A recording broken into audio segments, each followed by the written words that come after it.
Rumpole and the Blind Tasting, and read by the man himself. Rumpole, how could you drink that stuff? Not perfectly easy, Erskine Bryan. Raised the glass to the lips, inclined the head slightly backwards, and let the liquid flow gently past the tonsils. I gave the man a practical demonstration. I admit I've had a good deal of practice, but even you may come to it in time. Of course you can drink it, Rumpole. Presumably it's possible to drink methylated spirits shaken up with a little ice and a dash of Angostura bitters. Erskine Bryan smiled at me from over the edge of the glass of Côte de Nuit VR 79, which he'd been ordering in his newly acquired wine buff's voice from Jack Pomeroy before he settled himself at the bar. I couldn't help noticing that his dialogue was showing some unaccustomed vivacity. I fully appreciate that you can drink Pomeroy's very ordinary, but the point is, Rumpole, why should you want to? Forgetfulness, Erskine Bryan. The consignment of a day in front of His Honour Judge Bullingham to the lethe of forgotten things. The mad bull, I told him, as I drained the large glass of Chateau Fleet Street Jack Pomeroy had obligingly put on my slate until the next legal aid check came in, constantly interrupted my speech to the jury. I'm defending an alleged receiver of stolen sugar bowls. With this stuff of Jack's, not to put too fine a point on it, you have a reasonable chance of getting blotto.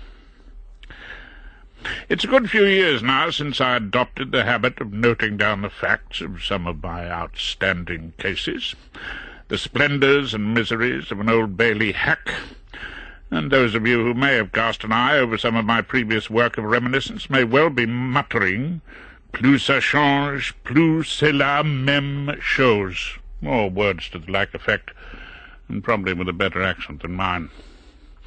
After so many cross-examinations, speeches to the jury, verdict of guilty or not guilty, legal aid checks long awaited and quickly disposed of down the bottomless pit of the overdraft at the Caring Bank, no great change in the Rumpole fortunes had taken place.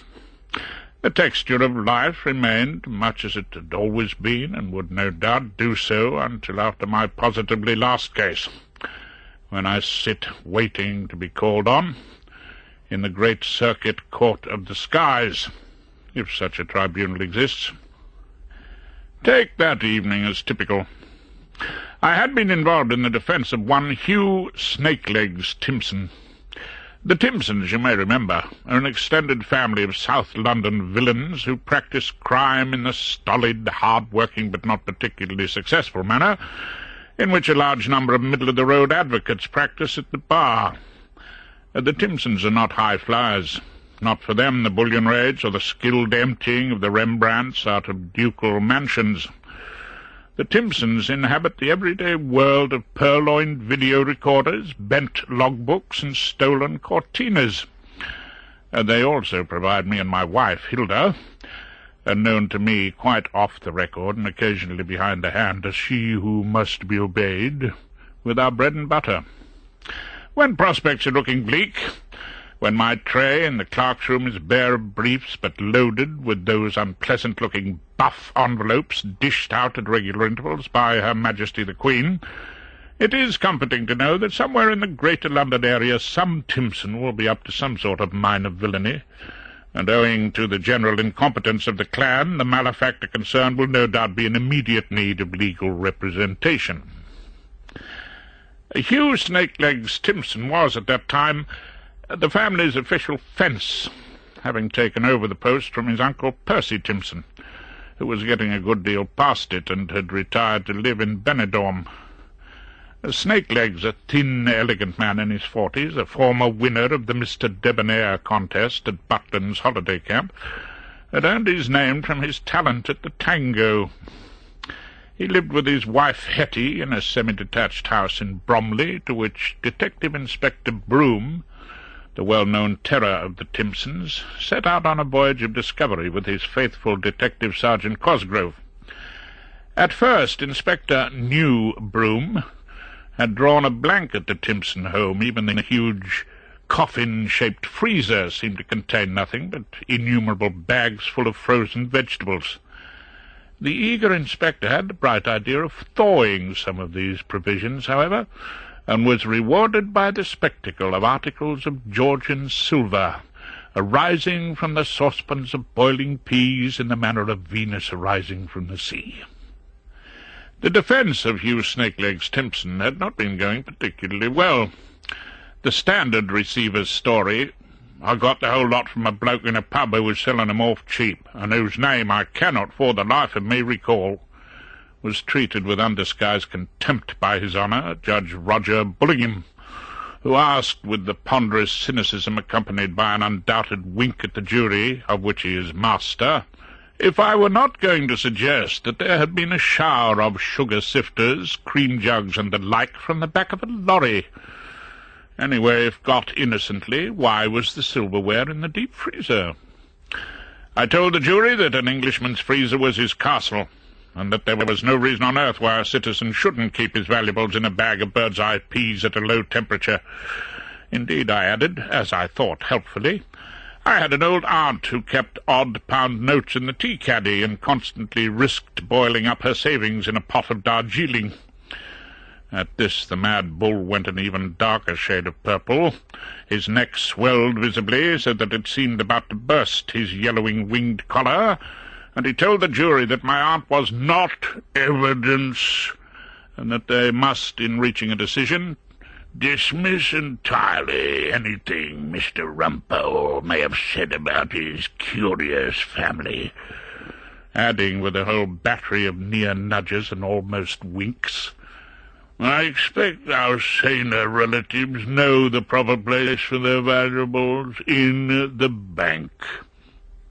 At this point the bull decided to interrupt my final speech by adjourning for tea and television in his private room, and I was left to wander disconsolately in the direction of Pomeroy's wine bar, where I met that notable opera buff and wine connoisseur, half-hearted prosecutor and inept defender, the spouse and helpmeet of Phillida Erskine Brown, Q.C.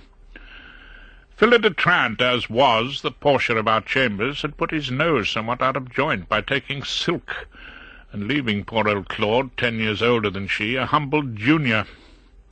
So there I was, raising yet another glass of Chateau Thames Embankment to my lips, and telling Claude that the only real advantage of this particular vintage was that it was quite likely to get you drunk. The purpose of drinking wine is not intoxication, Rumpole. Erskine Brown looked as pained as a prelate who is told that his congregation only came to church because of the central heating. The point is to get in touch with one of the major influences of Western civilization, to taste sunlight trapped in a bottle, and to remember some stony slope in Tuscany or a village by the Gironde. I thought with a momentary distaste of the bit of barren soil where the Chateau Pomeroy grape struggled for existence, no doubt placed somewhere between the cowshed and the pissoir. And then Erskine Brown, long-time member of our chambers in Equity Court, went considerably too far. "You see, Rumpole," he said, "it's the terrible nose." Now, I make no particular claim for my nose, and I'm far from suggesting that it's a thing of beauty and a joy forever. When I was in my perambulator, it may, for all I can remember, have had a sort of tilted and impertinent charm. In my youth it was no doubt pinkish and healthy-looking. In my early days at the bar it had a sharp and inquisitive quality which made prosecution witnesses feel that they could keep no secrets from it. Today it is perhaps past its prime. It is, spread somewhat. It has, in part at least, gone mauve. It is, after all, a nose that has seen a considerable quantity of life. But, man and boy, it has served me well, and I had no intention of having my appearance insulted by Claude Erskine Brown, barrister at law, who looks in certain unfavourable lights not unlike a constipated goshawk. We may disagree about Pomeroy's plonk, I told him, but there's no reason why you should descend to personal abuse. Oh, no, I didn't mean your nose, Rumpole. I mean the wine's nose. I looked suspiciously into the glass. Did this wine possess qualities I hadn't guessed at? "Oh, don't babble, Erskine-Brown. Nose, Rumpole, the bouquet. That's one of the expressions you have to learn to use about wine, together with length." "Length?" I looked down at the glass in my hand. The length seemed to be about 1 inch and shrinking rapidly. "The length a great wine lingers in the mouth, Rumpole. Look, why don't you let me educate you? My friend Martin Vanbury organizes tastings in the city. Terrifically good fun. You get to try about 12 wines." "A dozen?"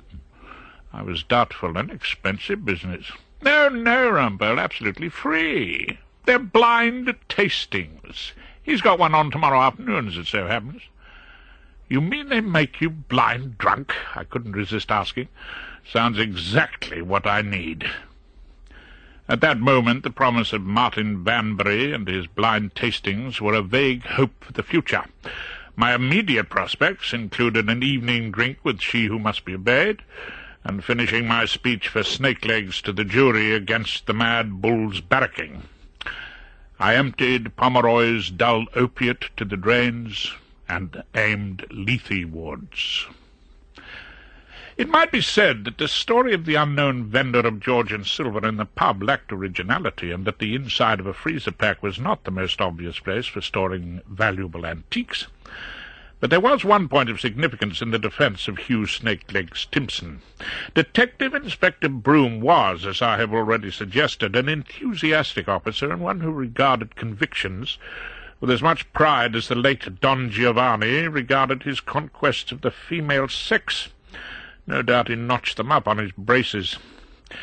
He'd given evidence that there had been thefts of silver from various country houses in Kent, but all the detective inspector's industry and persistence had not produced one householder who could be called by the prosecution to identify the booty from the freezer as his stolen silverware.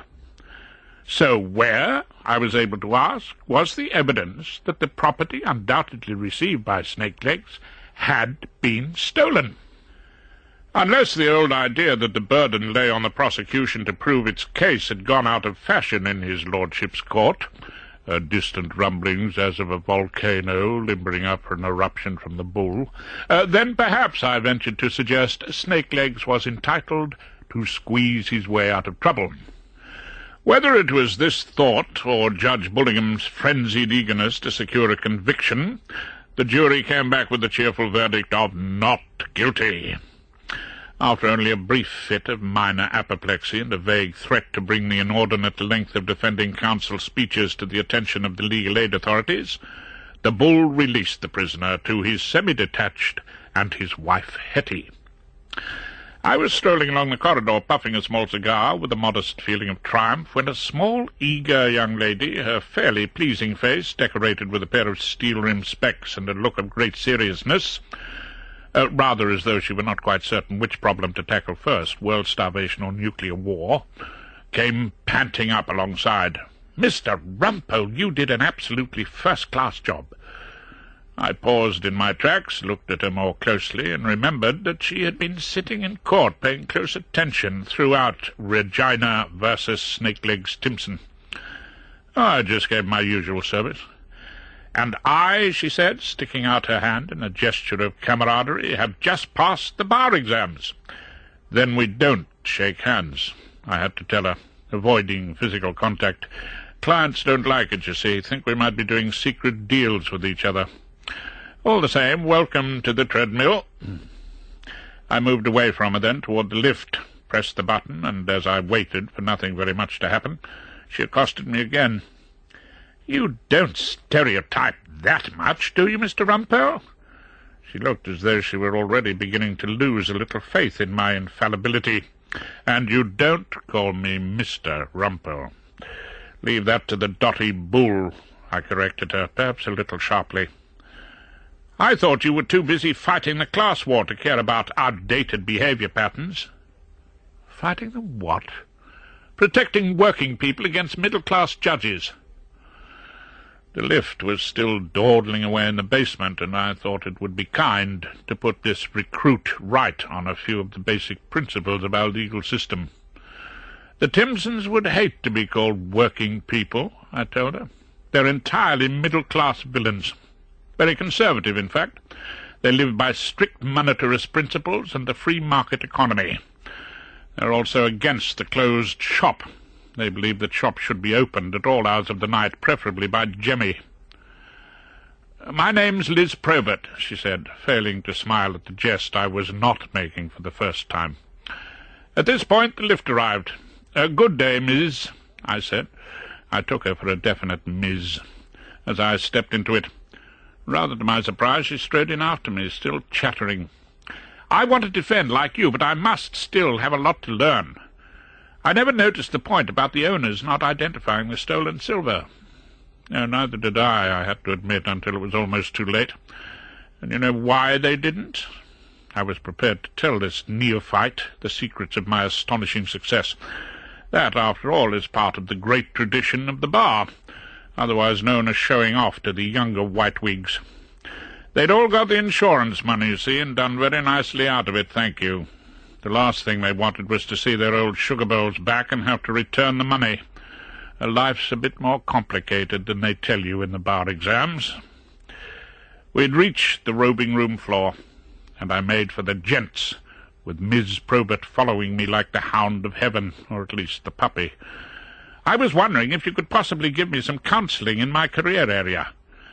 Not now, I'm afraid. I've got a blind date with some rather attractive bottles." I opened the door and saw the gleaming porcelain fittings which had been in my mind since I got out of the court.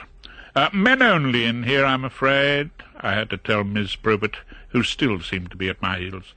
It's one of the quaint old traditions of the bar." The surprisingly rapid and successful conclusion of the Queen versus Snakelegs had liberated me, and I set off with some eagerness to Prentice Alley in the City of London, and the premises of Vanbury's Fine Wines and Spirits Limited, where I was to meet Claude Erskine-Brown and sample, for the first time in my life, the mysterious joys of a blind tasting.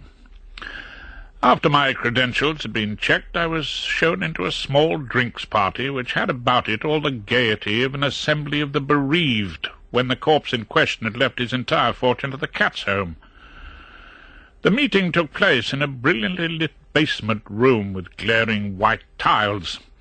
It seemed a suitable place for a post-mortem, but in place of the usual deceased person on the table, there were a number of bottles, all shrouded in brown paper bags.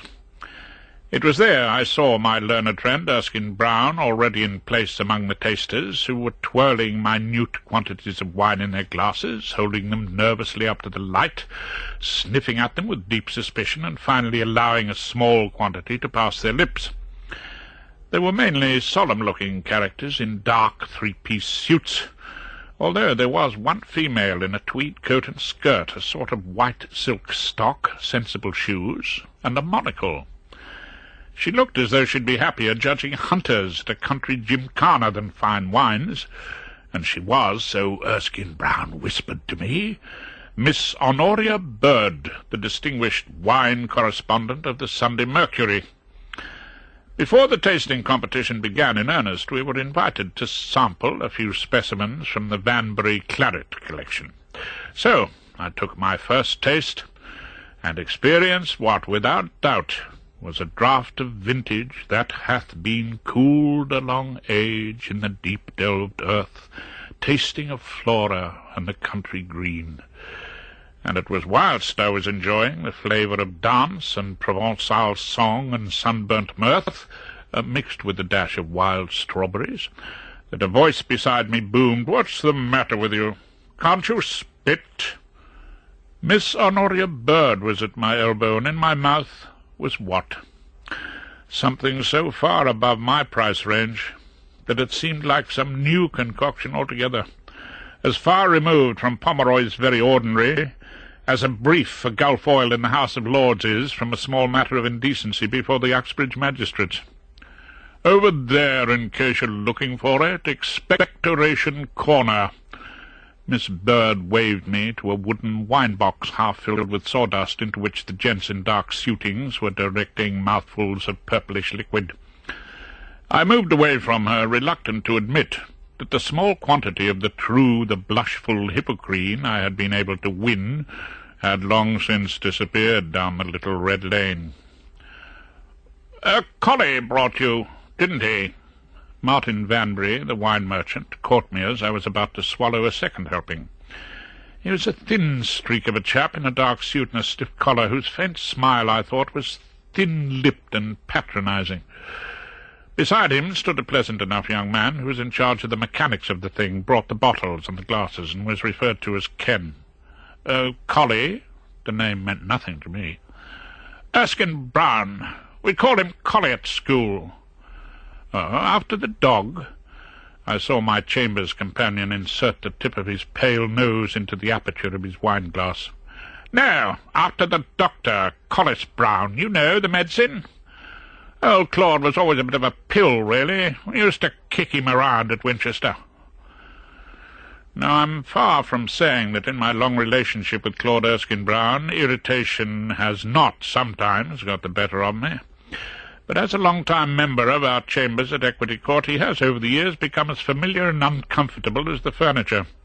I resented the strictures of this public school bully on my learned friend, and was about to say so, when the gloomy proceedings were interrupted by the arrival of an unlikely guest, wearing tartan trousers, rubber-soled canvas shoes of the type which I believe are generally known as trainers, and a zipped jacket which bore on the back the legend, Monty Mantis Service Station, Luton, Bedfordshire.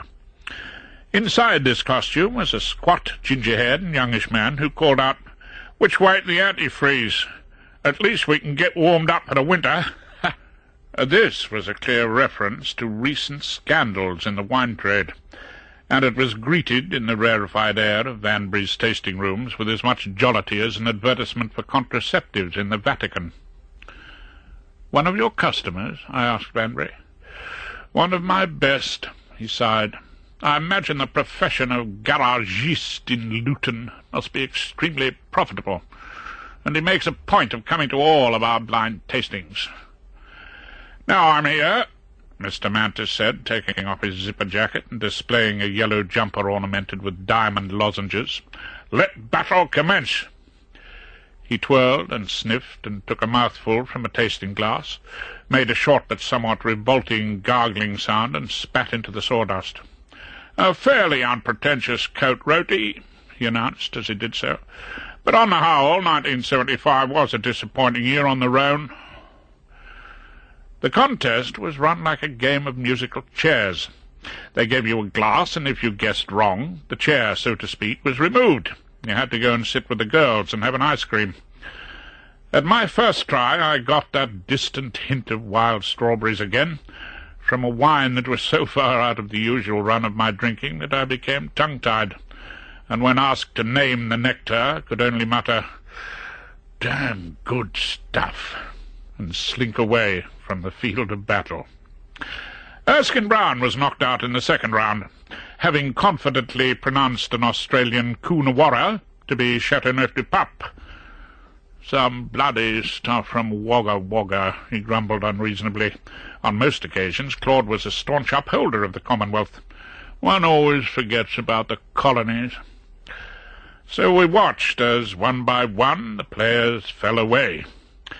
Martin Vanbury was in charge of the bottles, and after the contestants had made their guesses, he had to disclose the labels. From time to time, in the manner of donnish quizmasters on upmarket wireless guessing games, he would give little hints, particularly if he liked the contender. "A churchyard number" might indicate a grave, or a macabre little item, somewhat skeletal, a bone.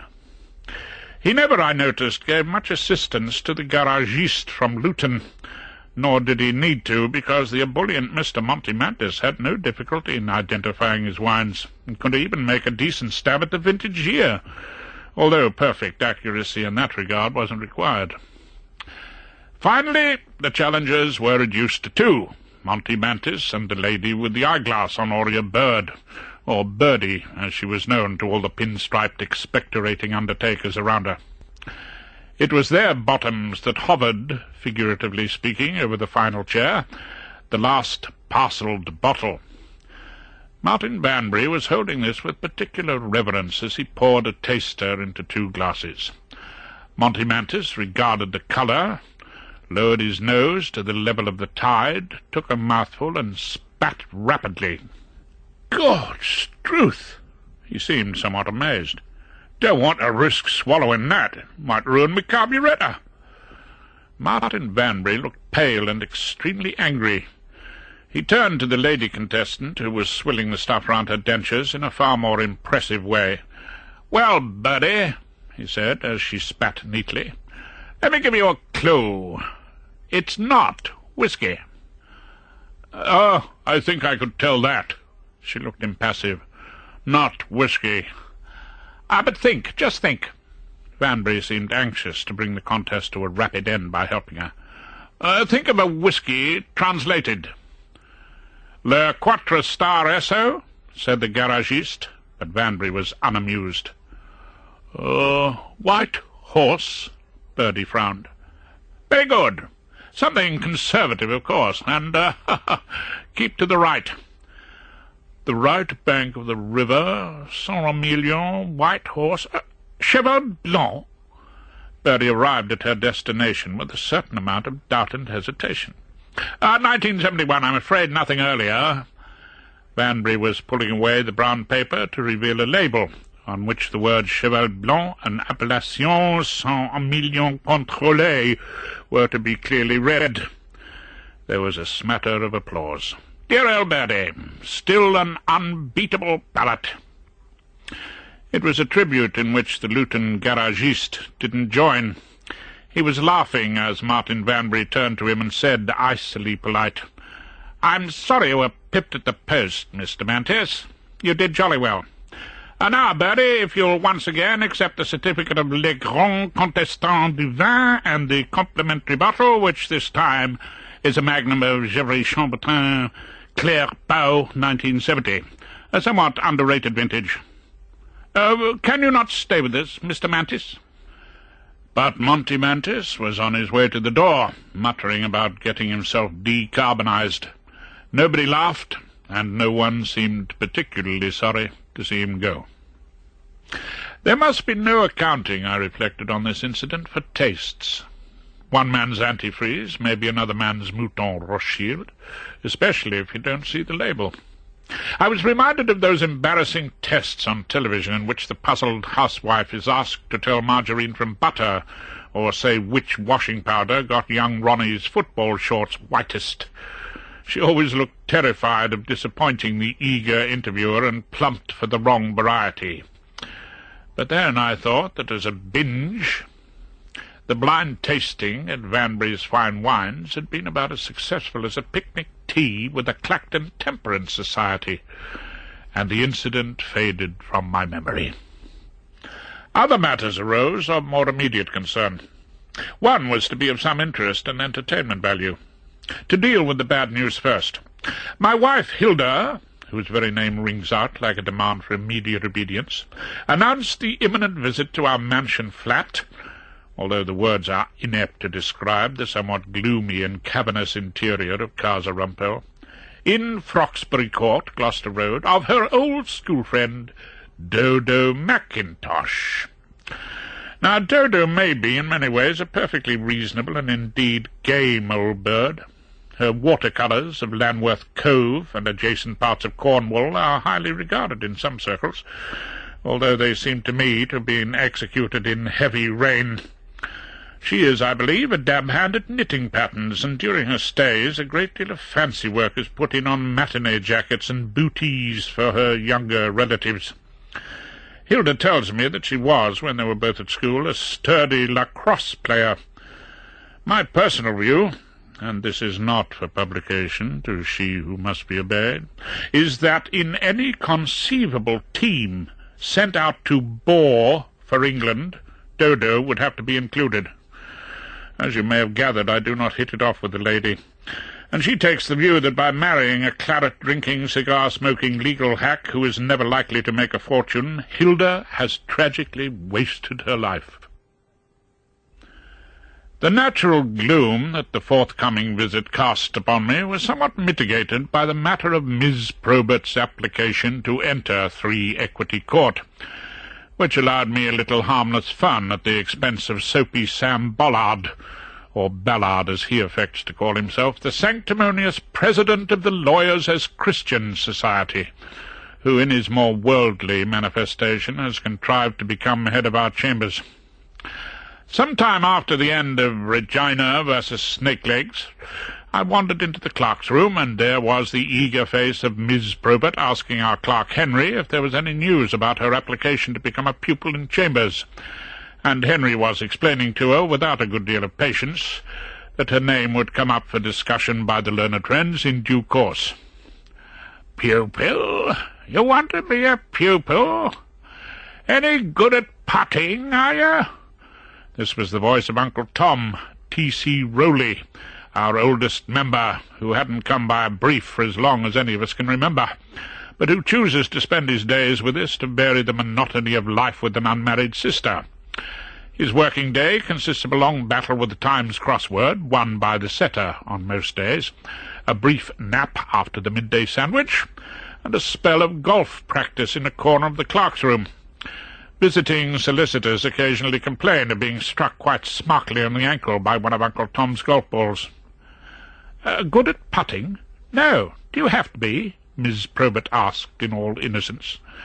"My old pupil master, C.H. Whiston," Uncle Tom told her, referring to Hilda's daddy, the long-time-ago head of our chambers, "was a terribly nice chap, but he never gave me anything to do.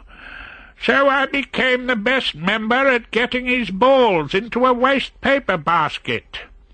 Miss Probert started visibly. "Awfully good training, you know.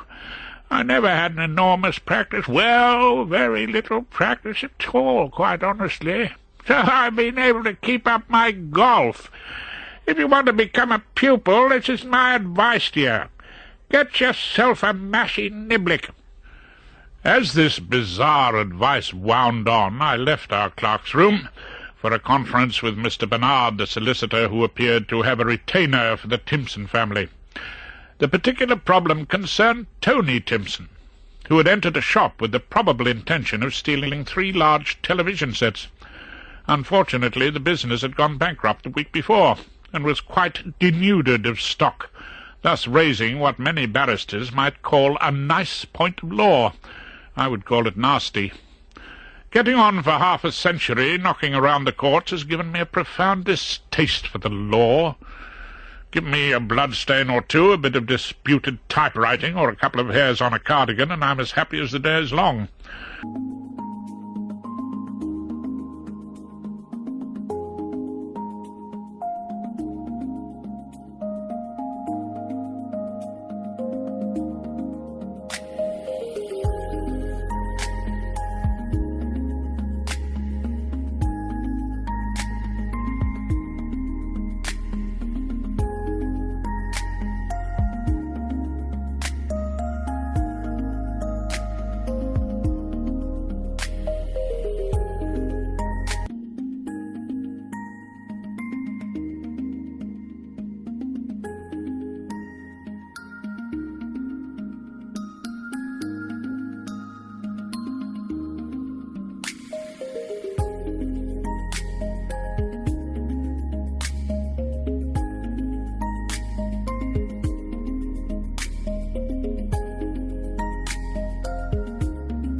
I feel a definite sense of insecurity and unease when solicitors like Mr. Bernard say, as he did on that occasion, "Hasn't the House of Lords had something to say on the subject?" Well, perhaps it had. The House of Lords is always having something to say. There are a lot of old chatterboxes up there, if you want my opinion. I was saved from an immediate answer by Miss Probert entering with a cup of coffee, which she must have scrounged from the clerk's room, for the sole purpose of gaining access to the Rumpole sanctum. I thanked her and prepared to parry Bernard's next attack. "It's the doctrine of impossible attempt, of course," he burbled on. "You must know the case." Must I?" I was playing for time, but I saw Miss Probert darting to the shelves where the bound volumes of the law reports are kept, mainly for the use of other members of our chambers. "I mean, there have been all these articles in the Criminal Law Review," Bernard persisted. "Oh, my constant bedtime reading," I assured him. "You do know the House of Lords' decision?" Mr. Bernard sounded relieved. "Know it? Of course I know it. During those long evenings at Froxbury Court we talk of little else. The name's on the tip of my tongue. It wasn't, of course, but the next minute it was on the law report which Miss Probert put in front of me. Swinglehurst against the Queen," I said. "Oh, yes, of course. I've got it at my fingertips, as usual, Mr. Bernard. Doctrine of impossible attempts examined, Regina versus Dewdrop and Bannister distinguished." I read him a few nuggets from the head note of the case. "All this is good stuff, Bernard, couched in fine, rich prose." Yes, so how does that affect Tony Timpson trying to steal 3 non-existent telly sets, How does it?" I stood then to end the interview. "I think it'll be more helpful to you, Mr. Bernard, if I give you a written opinion. I may have to go into other authorities in some depth." So it became obvious that as far as I was concerned, Miss Liz Probert would be a valuable, perhaps an indispensable member of Chambers. When I asked her to write the opinion I had promised Bernard, she told me that she'd been the top student of her year and won the Cicero Scholarship. With Probert's knowledge of the law and my irresistible way with a jury, we might, I felt, become a team which could have got the Macbeths off regicide. A happy chance furthered my plans. Owing to the presence on the domestic scene of Dodo Mackintosh, not the sort of spectacle a barrister wishes to encounter early in the mornings, I was taking my breakfast in the Tasty Bite, one of the newer and more garish serve-yourself eateries in Fleet Street. I was just getting outside 2 eggs and bacon on a fried slice, when Soapy Sam Bollard plunked himself down opposite me with a cup of coffee. "Do you read the Church Times, Rumpole?" He started improbably, waving a copy of that organ in the general direction of my full English breakfast. "Only for the racing results." "There's a first-class fellow writing on legal matters. This week's piece is headed, 'Vengeance is mine, I will repay.' This is what Canon Probert says." "Canon who?" Probert." "Yes, that's what I thought you said." "Society is fully entitled to be revenged upon the criminal." Ballard gave me a taste of the canon's style. "Even the speeding motorist is a fit object for the legalized vengeance of the outraged pedestrian." "Well, what does the good canon recommend? Bring back the thumbscrew for parking on a double yellow line?" "Too often the crafty lawyer frustrates the angel of retribution," Ballard went on reading. "Yes, too often the angel of retribution makes a complete balls-up of the burden of proof." "Oh, you may mock, Rumpole, you may well mock." Thank you." What we need is someone with the spirit of Canon Probert in Chambers, someone to convince the public that lawyers still have a bit of moral fibre." Ballard's further mention of this name put quite a ruthless scheme into my head. "Probert," I said thoughtfully. "Did you say Probert?" "Canon Probert, yes." Ballard supplied the details. "It's odd, that," I told him. "The name seems strangely familiar." Later, when Miss Probert handed in a highly expert and profound legal opinion in the obscure subject of impossible attempt, often known in the trade as stealing from an empty purse, I had a few words with her on the subject of her parentage. "Is your father," I asked, "by any chance the Canon Probert who writes for the Church Times?" And then I gave her an appropriate warning. "Don't answer that." "Why ever not?" "Because our head of chambers is quite ridiculously prejudiced against women pupils whose fathers aren't canons who write for the Church Times. You may go now, Miss Probert. Thank you for the excellent work." She left me then. Clearly I'd given her much food for thought. So, in due course, a meeting was called in Sam Ballard's room to consider the intake of new pupils into chambers. Those present were Rumpole, Erskine-Brown, and Hoskins, a grey and somewhat fussy barrister, much worried by the expensive upbringing of his numerous daughters. "Elizabeth Probert," Ballard, Q.C., being in the chair, read out the next name on his list. "Does anybody know her?"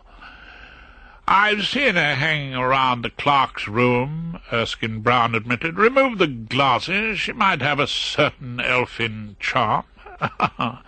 Poor old Claude was ever hopelessly susceptible to a whiff of beauty in a lady barrister. "I wonder if she could help me with my county court practice." "That's all you think about, Erskine-Brown?" Hoskins sounded disapproving. "Wine, women, and your county court practice. That is distinctly unfair. So far as I remember, your wife didn't care for Fiona always." Hoskins reminded him of his moment of tenderness for a young lady barrister, now married to a merchant banker and living in Cheltenham. "Yes, well, of course, Phillida can't be here today. She's got a long firm fraud in Doncaster." Claude apologized for his wife. "She might not take to anyone who looked at all elfin without her glasses." Hoskins struck a further warning note. "It was just a casual observation. And I'm not sure we want any new intake in chambers, even in the form of pupils. I mean, is there enough work to go round? I speak as a member with daughters to support," Hoskins reminded us. Thinking the matter over, Erskine-Brown was clearly losing his bottle. "I'm afraid Philly might be rather against her." It was then that I struck my blow for the highly qualified Ms. "Yes, I'd be against her too," I said, "if it weren't for the name. Ballard, isn't that canon you admire so tremendously, the one we all read in the Church Times, called Probert?" "You mean she's some relation?" Ballard was clearly excited. "Well, she hasn't said she isn't." "Not his daughter?" By now he was positively awestruck. "Oh, she hasn't denied it." Then Ballard looked like one whose eyes had seen his and my salvation. "Then Elizabeth Probert comes from a family with enormously sound views on the religious virtue of retribution as part of our criminal law. I see her as an admirable pupil for Rumpole." "Oh, you think he might teach her some of his courtroom antics?" Erskine-Brown sounded sceptical. "I think she might," Ballard spoke with deep conviction, "just possibly save his soul." So it came about that I was driven to my next conference at Brixton Prison in a very small runabout, something like a swaying biscuit-box referred to by Miss Probert as her deux chevaux, and I suppose that there was something to be said for having a pupil on wheels. Apart from the matter of transport, there was nothing particularly new or unusual about the conference in question, for I had once again been summoned to the aid of Hugh Snake-Leg Stimson, who had once again been found in possession of a quantity of property alleged to have been stolen. Once again, Detective Inspector Broom and Detective Constable Cosgrove had called at the Bromley Semi to find the Cortina parked out in the street and the lock-up garage full of cases of a fine wine. None other than Saint-Emilion Chateau Cheval-Blanc, 1971. Hugh Timpson seems to be always getting into trouble. Miss Probert was steering us with a good deal of dexterity around the Elephant and Castle. I suppose he takes the usual business risks. Have you ever found out the root of the problem? The root of the problem would seem to be Detective Inspector Broom, who's rapidly becoming the terror of the Timpsons. I'll bet you'll find he comes from a broken home. Inspector Broom, probably. No, I mean Hugh Timpson. In an inner-city area, with an antisocial norm among his peer group, most likely. He must have always felt alienated from society. Was Miss Probert right? And is it nurture and not nature that shapes our ends? I suppose I was brought up in appalling conditions, in an ice-cold vicarage with no mod cons or central heating. My old father, being a priest of the Church of England, had only the sketchiest notion of morality, and my mother was too occupied with jam-making in the Woman's Institute to notice my existence. Is it any real wonder that I have taken to crime? When we had met Mr. Bernard at the gates of Brixton and settled down with the ex-Mr. Debonair in the interview-room, I thought I would put Miss Probert's theories to the test. "Come from a broken home, did you?" I asked Snakelegs. "Broken home?" The client looked displeased. "I don't know what you mean. Dad and Mum was married 40 years. He never so much as looked at another woman. Hetty and I were the same. What are you on about, Mr. Rumpole?" "Well, at least you were born in an inner-city area." "Oh, my old dad wouldn't have tolerated it. Bromley was really nice in those days. More green fields and that. What's it got to do with my case?" "Oh, not much. I'm just setting my pupil's mind at rest. Now, why was your garage being used as a cellar for fine wines, A bit of good stuff, was it?" Snakelegs seemed proud of the fact. "Well, didn't you try it?" "Teetotal, me. You know that." The client sounded shocked. "Although the wife, she will take a drop of tawny port at Christmas. Not that I think it's right. It's drink that leads to crime. We all know that, don't we, Mr. Rumpole?" "So how did they get there?" "Well, I got them all a bit cheap. Not myself, you understand. That'd be no good for Hetty and me. But I thought it was a drop of stuff I might sell on to anyone having a bit of a wedding, anything like that." "And where did you get it? The judge might be curious to know." I felt a sudden weariness, rather like the ancient Greek who'd just pushed a stone up a hill and seen it come rolling down again for the 3,000,000th time. It was one thing to win a case because the prosecution evidence wasn't strong enough for a conviction. It was another and far more depressing matter to be putting forward the same distinctly shop-worn defence throughout a working life. I just hoped to God that Snakelegs wasn't going to babble on about a man in a pub. "Well, there was this fellow that I ran into down the Needle Arms. But, what's the matter, Mr. Rumpole?" "Oh, please, Snakelegs." My boredom must have become evident. "Can't we have some sort of variation? Judge Bullingham is getting tremendously tired of that story." "Bullingham?" Snakelegs was understandably alarmed. "We're not getting him again, are we?" "Not if I can help it. This character in the Needle Arms. Not anyone whose name you happen to remember?"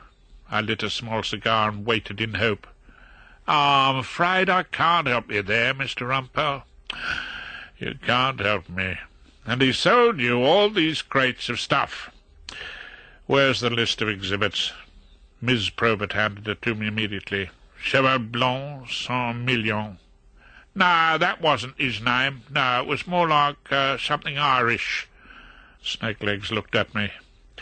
"What's our chances, Mr. Rumpole?" "Our chances?" I gave him my considered opinion. "Well, you've heard about snowballs in hell." "Well, you saw me right last time." "Last time the losers didn't come forward to claim their property." "Because of the insurance." Liz filled in the details. Miss Probert remembers. This time the loser of the wine is principal witness for the prosecution. His name is Martin Vanbury." Bernard was looking at the prosecution witness statements.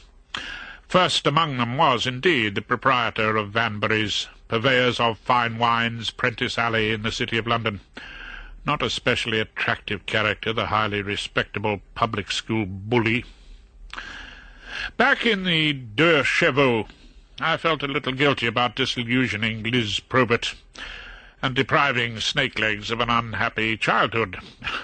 I complimented her on her runabout, and asked if it wasn't by any chance a present from her father, the canon. It was then that she told me that her father was, in fact, the leader of the South East London Council, widely known as Red Ron Probert. He was a man, no doubt, whose own article of religion was the divine right of the local Labour Party to govern that area of London, and he frequently appeared on television chat shows to speak up for minority rights. His ideal voter was apparently an immigrant Eskimo lesbian who strongly supported the IRA. Is there anything wrong with Ron Probert being my father? Oh, nothing at all, provided you don't chatter about it to our learned head of chambers. Do you think you could point this machine in the general direction of Luton? I'm going to take a nap. What are we doing in Luton? Seeing a witness. I thought we weren't allowed to see witnesses. This is an expert witness. We are allowed to see them. Luton is not exactly one of the jewels of southern England. American tourists don't brave the terrorists to loiter in its elegant parks or snap each other in the cathedral close, but its inhabitants seem friendly enough, and the first police officer we met was delighted to direct us to the Monty Mantis service station. It was a large and clearly thriving concern, selling not only petrol but new and second-hand cars, cuddly toys, garden furniture, blown-up paddling pools, furry dice and anoraks. The proprietor remembered my face from Vanbury's wine tasting, and when I gave him a hint of what we wanted, invited us into his luxuriously appointed office, where we sat on plastic zebra-skin-covered furniture, gazing at pictures of peeing children and crying clowns, while he poured us out a couple of glasses of Cheval Blanc from his own cellar, so that I might understand the experience. When I made my delight clear, he said it was always a pleasure to meet a genuine enthusiast.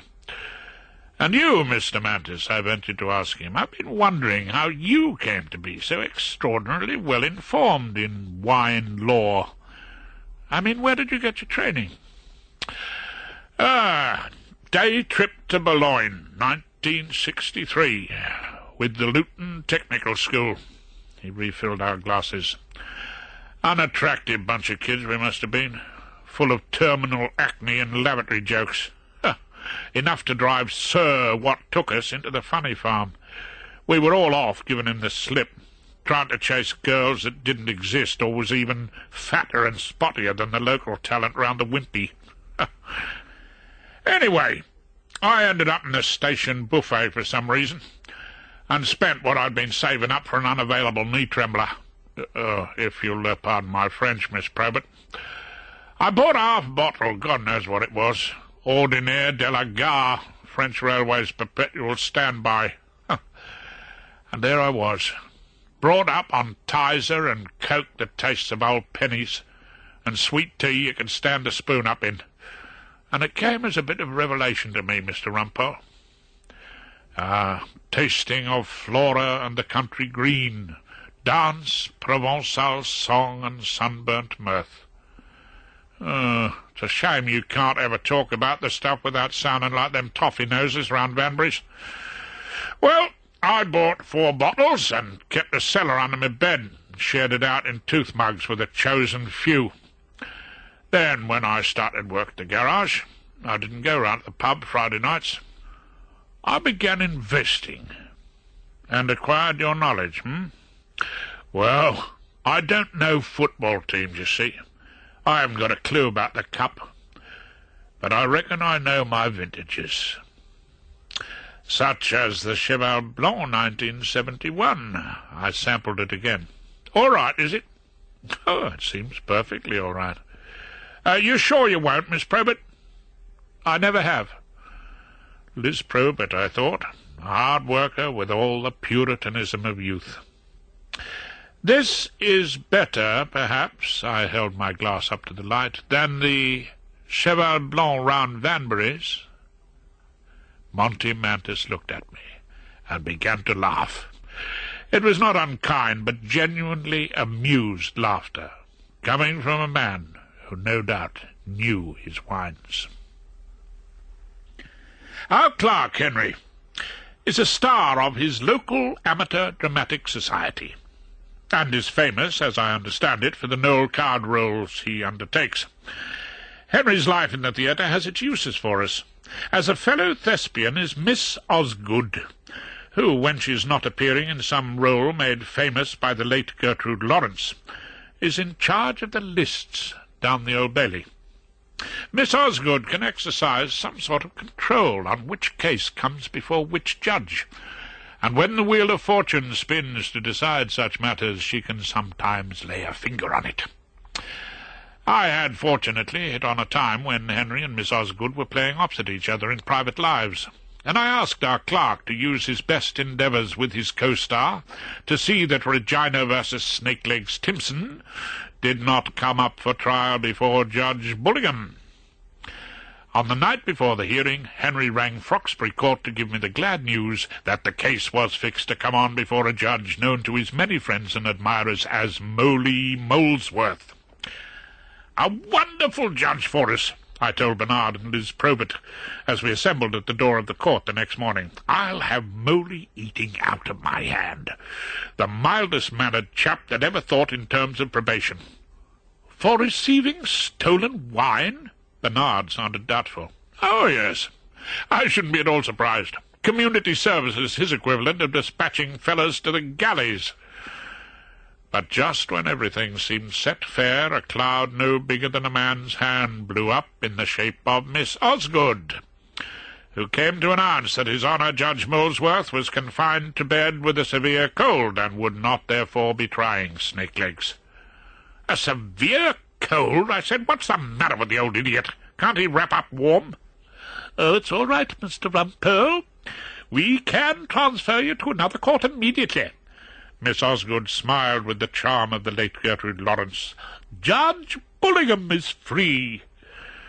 Oh, why is it that whoever dishes out severe colds invariably gives them to the wrong person?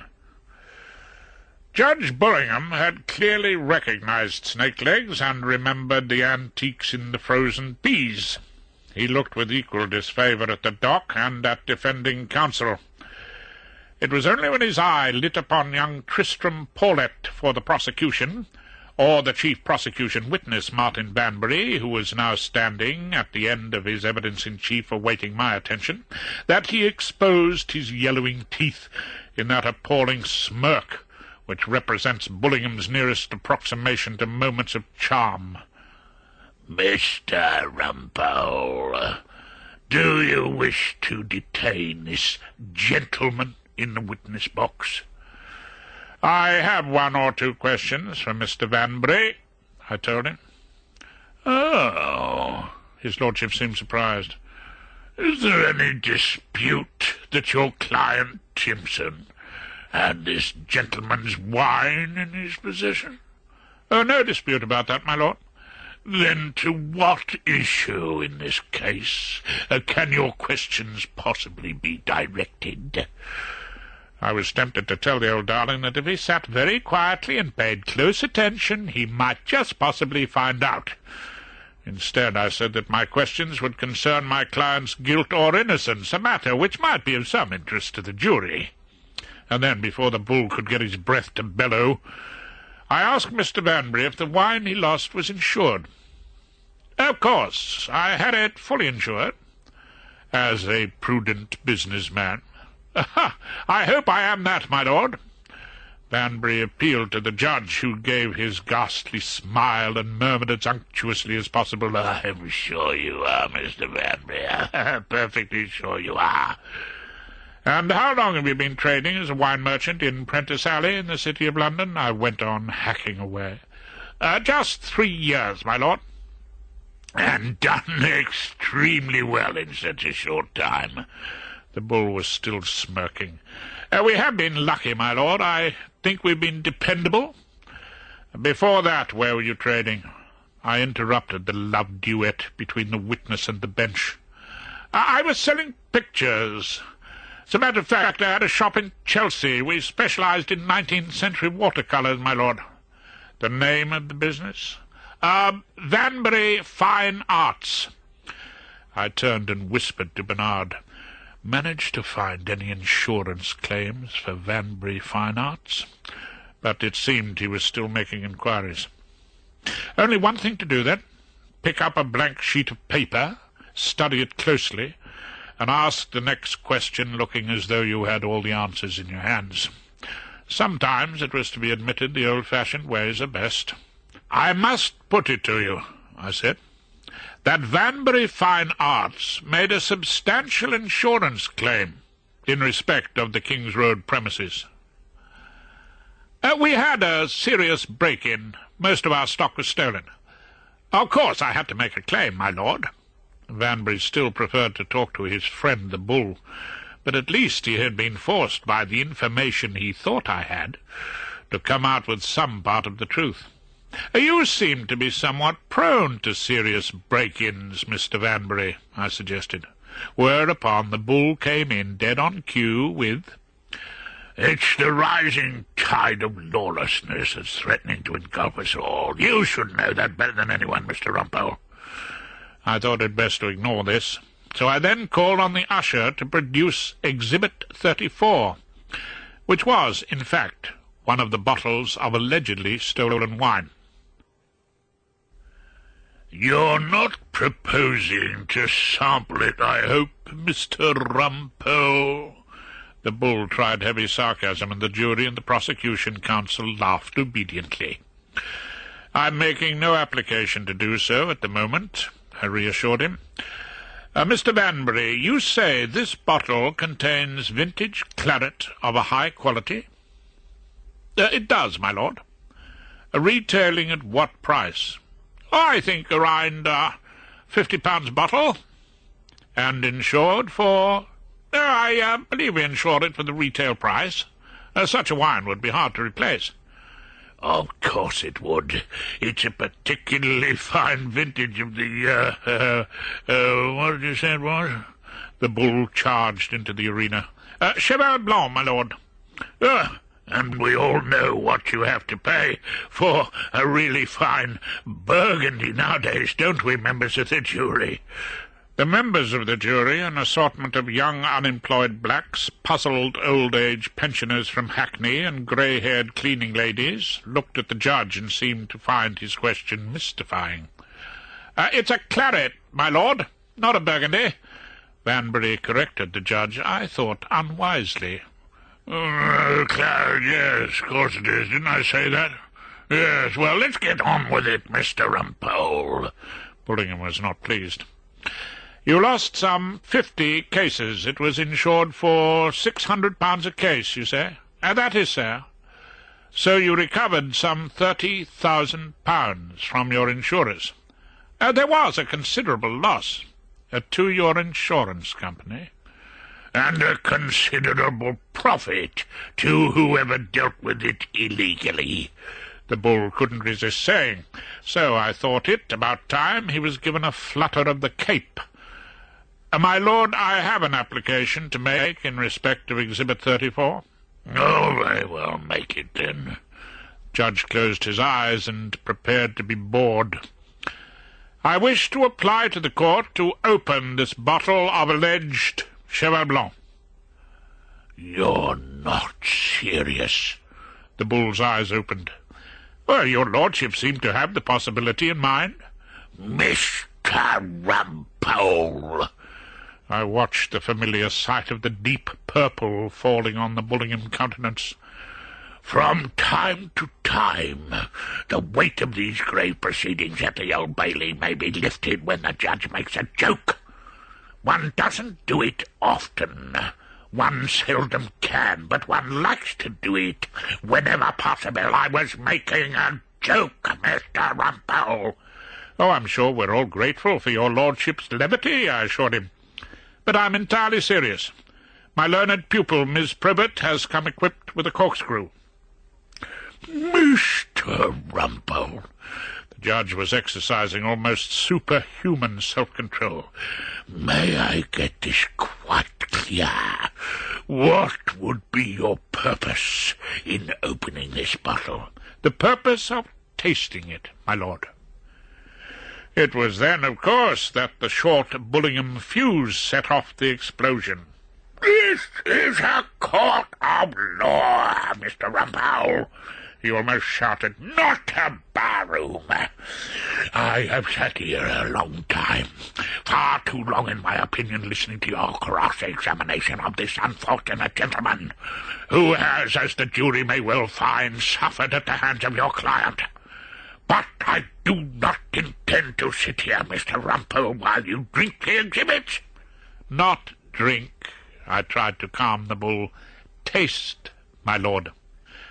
And may I say this? If the defence is to be denied the opportunity of tasting a vital exhibit, that would be a breach of our fundamental liberties, the principles we have fought for ever since the day of Magna Carta. In that event, I would have to make an immediate application to the Court of Appeal. Court of Appeal, did you say? I had mentioned the only institution which can bring the bull to heel. He dreads criticism by the Lords of Appeal in ordinary, which might well get reported in the Times. You take the matter up to the Court of Appeal? He repeated, somewhat aghast. This afternoon, my lord. That's what you do? Without hesitation, my lord. Well, what do you say about this, Mr. Tristram Paulet? The judge turned for help to the prosecution. Oh, my lord, I am sure the court would not wish my learned friend to have any cause for complaint, however frivolous.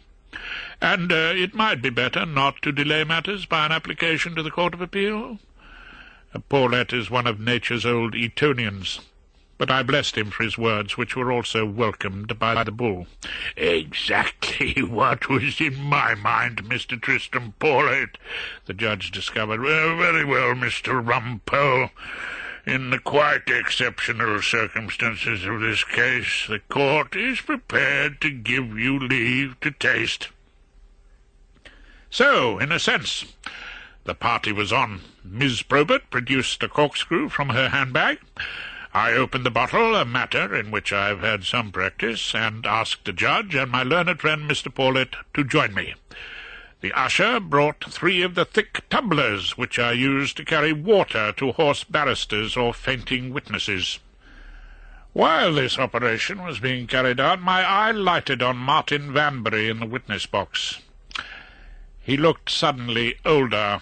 His expensive tan had turned sallow, and I saw his forehead shining with sweat. He opened his mouth, but no sound of any particular significance emerged. And so, in the ensuing silence, Tristram Paulet sniffed doubtfully at his glass, the bull took a short swig and looked enigmatic, and I tasted and held the wine long enough in my mouth to be certain. It was with considerable relief that I realized that the label on the bottle was an unreliable witness, for the taste was all too familiar, that of Chateau Thames Embankment, 1985, and a particularly brutal year. After dinner at Froxbury Court that night, Hilda couldn't resist a mild boast for Dodo's benefit. Rumpole's got a pupil. I hope he's an apt pupil. It's not a he, it's a she. Oh, a she, really, Rumpole? Dodo Mackintosh clicked her knitting needles and looked at me with deep suspicion. Miss Liz Probert. You call her Liz? The cross-examination continued. No, I call her Ms. Is she a middle-aged person? Oh, about 23. Is that middle age nowadays? "And is Hilda quite happy about that, do you think?" Dodo asked me, and not my wife, the question. "Oh, Hilda doesn't look for happiness." "Oh, what does she look for?" "The responsibilities of command." I raised a respectful glass of Chateau Fleet Street at she who must be obeyed. There was a brief silence, broken only by the clicking of needles, and then Dodo said, "Don't you want to know what this Liz Probert is like, Hilda?" "Not particularly." It was at this moment that the telephone rang, and I picked it up to hear the voice of a young man called Ken Eastham, who worked at Vanbury's. He wanted, it seemed, to ask my legal advice. I spoke to him whilst Hilda and her old friend Dodo Mackintosh speculated on the subject of my new pupil.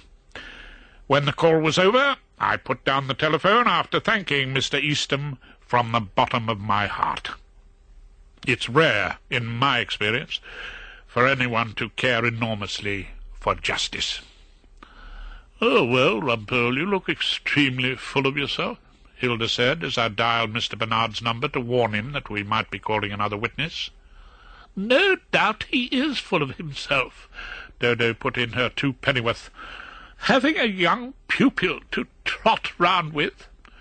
"Dodo's coming down to the Old Bailey tomorrow, Rumpole," Hilda warned me. "She's tremendously keen to see you in action." In fact, Dodo Mackintosh's view of Rumpole in action was fairly short-lived. She arrived early at my chambers, extremely early, and Henry told her that I was still breakfasting at the Tasty Bite in Fleet Street. Indeed, I was then tucking into the full British breakfast with Miss Probert, to whom I was explaining the position of the vagal nerve in the neck, which can be so pressed during a domestic fracas that death may ensue unintentionally. I secured an acquittal for Gimlet, a Kilburn grocer armed with this knowledge. At any rate, I had one hand placed casually about Miss Probert's neck, explaining the medical aspect of the matter, when Dodo Mackintosh entered the Tasty Bite, took in the scene, put the worst possible construction on the events, uttered the words, "Rumpole in action, poor Hilda," in a tragic and piercing whisper, and made a hasty exit. This was, of course, a matter which would be referred to later. I did not, as I think wisely, put Snake-Leg Stimpson in the witness box, but I had told Mr. Bernard to get a witness summons delivered to the wine correspondent of the Sunday Mercury, and took the considerable risk of calling her. When she was in the box, I got the bull's permission to allow her to taste a glass of the wine which the prosecution claimed was stolen Chateau Cheval Blanc, although I had it presented to her in an anonymous tumbler. She held it up to the light, squinted at it through her monocle, and then took a mouthful, which I told her she would have to swallow, however painful she found it, as we had no expectoration corner, at which point Tristram Paulet muttered a warning not to lead the witness. "Oh, certainly not. In your own words, would you describe the wine you've just tasted?" "Is it worth describing?" Miss Bird asked, having swallowed with distaste. "My client's liberty may depend on it." I looked meaningfully at the jury. "It's a rough and, I would say, crude Bordeaux type of mixed origins. It may well contain some product of North Africa. It's too young, and drinking it would amount to infanticide had its quality not made such considerations irrelevant." "Have you met such a wine before?" "I believe it is served in certain bars in this part of London to the more poorly paid members of the legal profession." "Would you price it at £50 a bottle?" this poorly paid member asked. "You're joking." "It is not I that made the joke, Miss Bird." I could see Vanbury, who was looking even more depressed and anxious than he had the day before, pass a note to the prosecuting solicitor. Meanwhile, Birdie gave me her answer. "It would be daylight robbery to charge more than £2. Yes, thank you, Miss Bird. Oh, just wait there, will you? I sat down, and Tristram Paulet rose to cross-examine, armed with Vanbury's note. "Oh, Miss Bird, the wine you have tasted came from a bottle labelled Cheval Blanc 1971. I take it you don't think that is its correct description?" "Certainly not. The Admirable Birdie would have none of it." At a blind tasting which took place at Mr. Vanbury's shop, did you not identify a Cheval Blanc 1971? There was a considerable pause after this question, during which Miss Bird looked understandably uncomfortable. "I had my doubts about it," she explained at last. "But did you not identify it?" "Yes, I did." The witness was reluctant, but Paulet had got all he wanted. He sat down with a "Thank you, Miss Bird," and I climbed to my hind legs to repair the damage in re-examination. Miss Bird, on that occasion, were you competing against a Mr. Montimantis, a garage owner of Luton, in the blind tasting contest? Yes, I was. Did he express a poor opinion of the alleged Cheval Blanc? He did. But were you encouraged by Mr. Martin Vanbury to identify it as a fine claret by a number of hints and clues? Yes, he was trying to help me a little. Miss Bird looked doubtfully at the anxious wine merchant sitting in the well of the court. To help you call it Cheval Blanc, I suggested. I suppose so, yes. Miss Bird, what was your opinion of Mr. Montimantis? I thought him a very vulgar little man who probably had no real knowledge of wine. She had no doubt about it.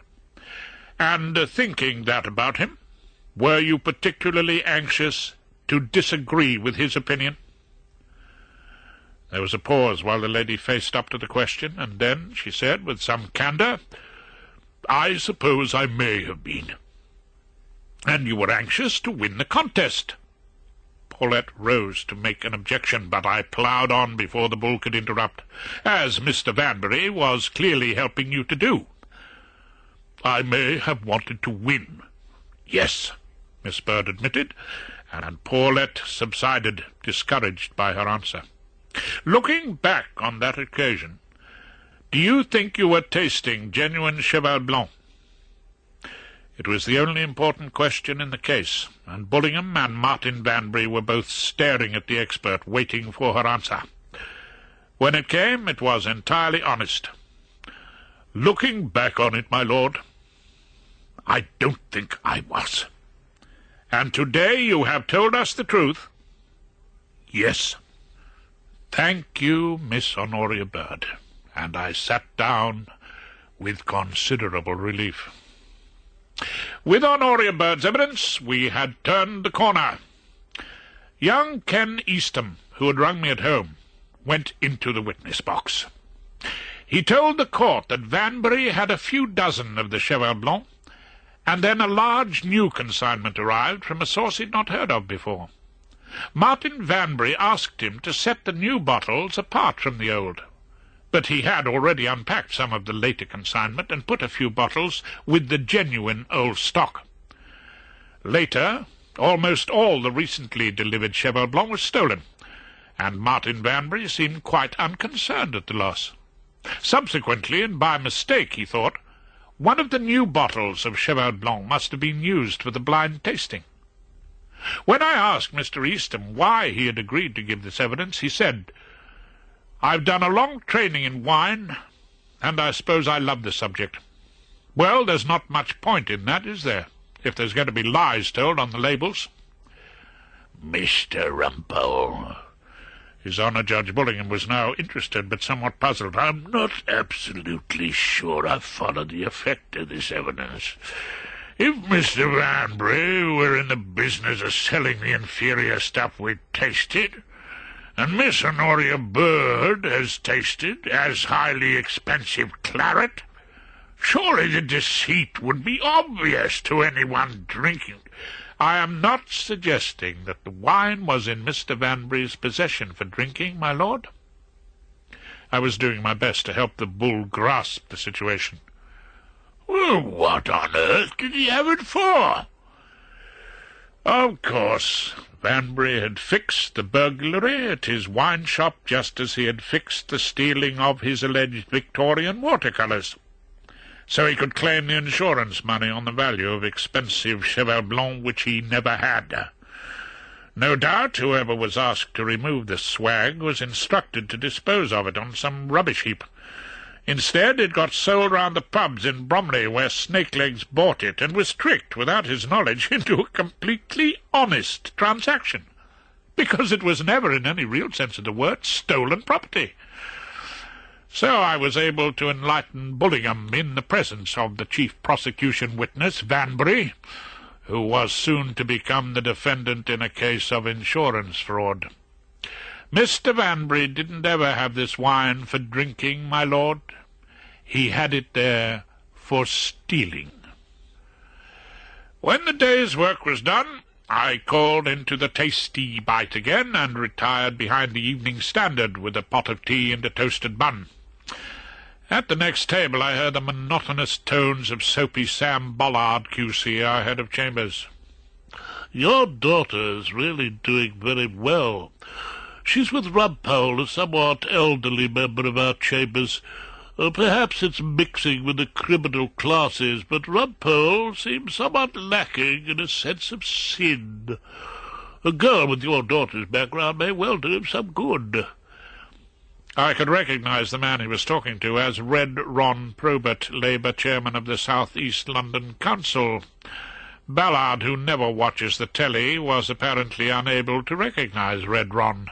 Liz's father, it seemed, had come to inquire as to his daughter's progress, and our head of chambers had invited him to tea. "I didn't realize who you were at first," Ballard droned on. "Of course, you're in mufti." "What?" Red Ron seemed surprised. Your collar." "Well, what's wrong with my collar?"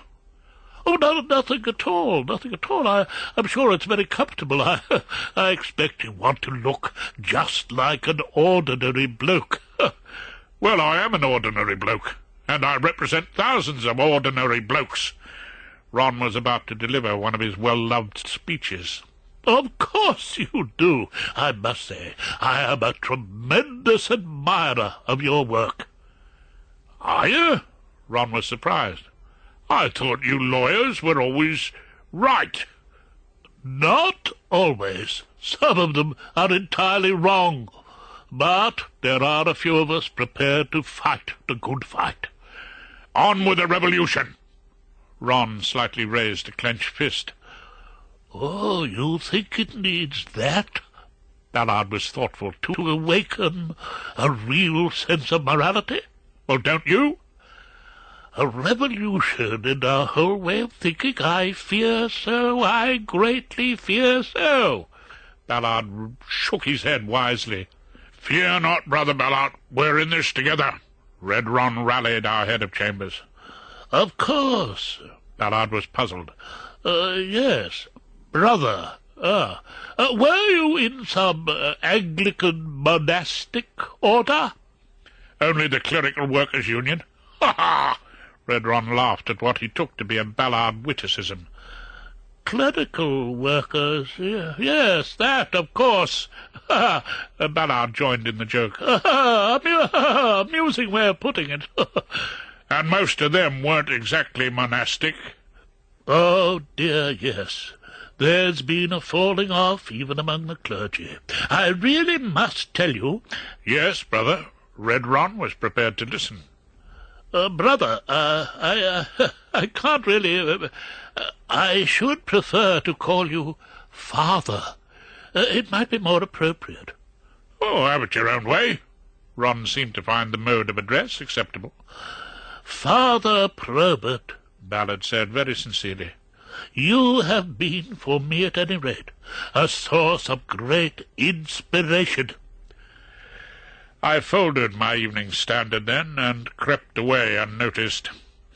I felt no need to correct a misunderstanding which seemed to be so gratifying to both of them. and had had such a beneficial effect on Miss Probert's legal career. That night I carried home to Froxbury Court a not unusual treat, that is to say, a bottle of Pomeroy's Chateau Thames Embankment.